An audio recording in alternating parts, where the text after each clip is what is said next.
All right, today we're diving into something pretty wild.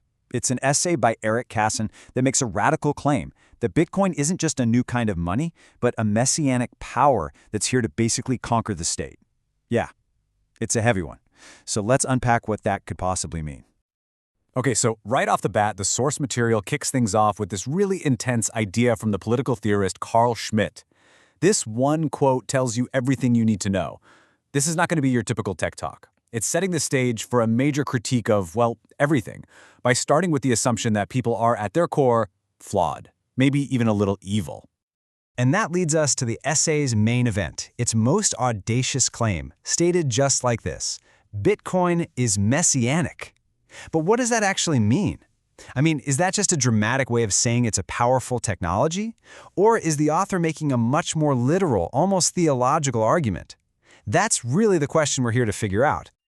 So, to really get our heads around this whole thing, we're going to walk through the 5 key ideas from the essay. First, the messianic claim itself. Then, the state as the enemy. Third, cryptography's theological power. After that, Satoshi the prophet. And finally, a future beyond law. So let's jump into that central idea, the messianic claim. The essay says this is a power that operates beyond politics and law. I mean, that is a huge statement. So let's get specific. What exactly is a messianic power, according to this argument? Well, the essay defines this power as the ability to create a kind of wealth that is completely permissionless. The argument isn't just that this is revolutionary, it's that this is a redemptive force. You know, by creating a financial system that lives completely outside of anyone's control, it's a direct challenge to the very idea of a government or a bank having the final say over our economic lives.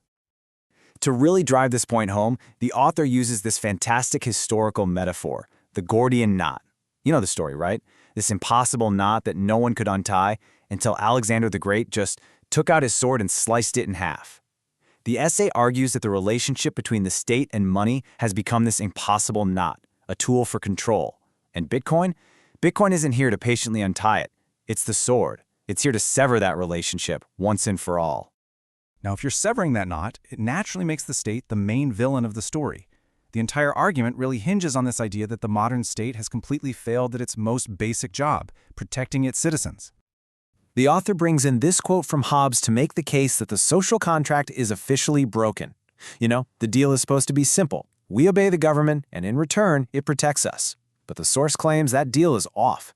The state isn't a protector anymore. It's just a source of violence, using its power to take from us, not to shield us.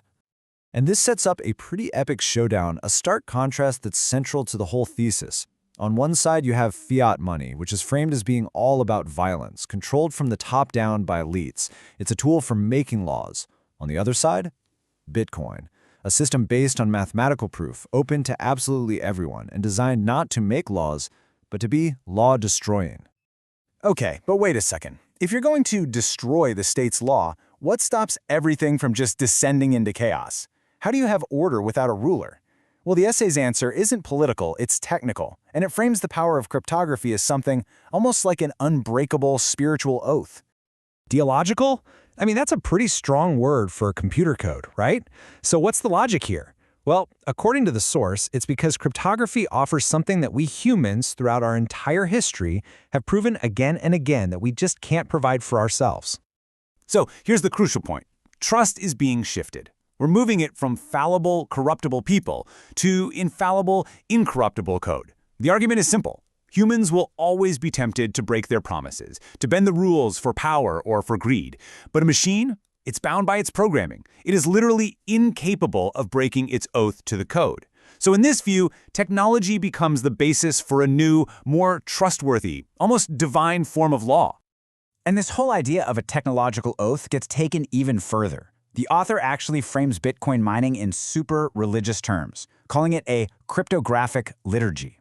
It's like a church service. In this view, miners aren't just processing some transactions, they're performing a sacred ritual. They sacrifice real-world energy to prove their work, which in turn verifies the entire ledger and guarantees the system's sovereignty. No king or president required. And of course, you can't have this new kind of techno-religion without a prophet, right?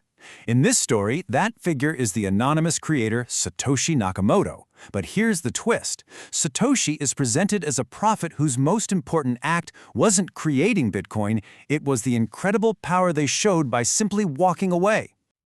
According to this worldview, Satoshi's greatest move, their ultimate masterstroke, wasn't writing the white paper. No, it was the choice to vanish, to completely disappear, and leave this world-changing creation to fend for itself. Just stop and think for a second about what Satoshi actually refused. Unimaginable wealth, global fame, and ultimate total power over the system they built. The author calls this a huge act of destituent power, basically a political refusal.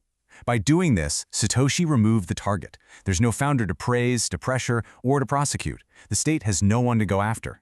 In this view, disappearing was the ultimate checkmate, the move that guaranteed Bitcoin's independence forever. So, let's piece this all together. You have a messianic force powered by an unbreakable oath made of code, and it was all set in motion by a prophet who vanished. So, where does this all lead? What's the endgame? Well, this is where we get to the author's final and most radical vision, a future that doesn't just have better laws, but a future that exists beyond law itself. Quoting the philosopher Uberman, author makes it really clear that the ultimate goal here isn't reform. It's not about creating a better set of rules. The goal is to create a world where law itself becomes obsolete. Something we can finally just discard, like an old toy a child has outgrown, freeing ourselves from its power forever. The whole thing is framed as the next great, maybe even final step in human liberty. Just like the Enlightenment fought to separate church and state, this new revolution, he argues, is about separating money and state. He even calls it a holy war, to free our wealth from what he calls the parasitic leviathan of the state. So, let's just boil this all down. We've explored a worldview where Bitcoin isn't just a technology or an investment. It's a messianic, law-destroying force. In this story, the state and its fiat money are the enemies of freedom. Cryptography provides this unbreakable oath that humans can't be trusted with. And Satoshi's disappearance?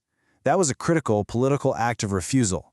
It's a framework that sees Bitcoin as a weapon destined to liberate all of humanity. Look, the ideas in this essay are, without a doubt, provocative, and they really leave us with this huge, crucial question about the future we're all building. So what you should take away from this isn't a simple answer. It's a deeper understanding of one of the most radical, political, and, theological visions for what Bitcoin could be.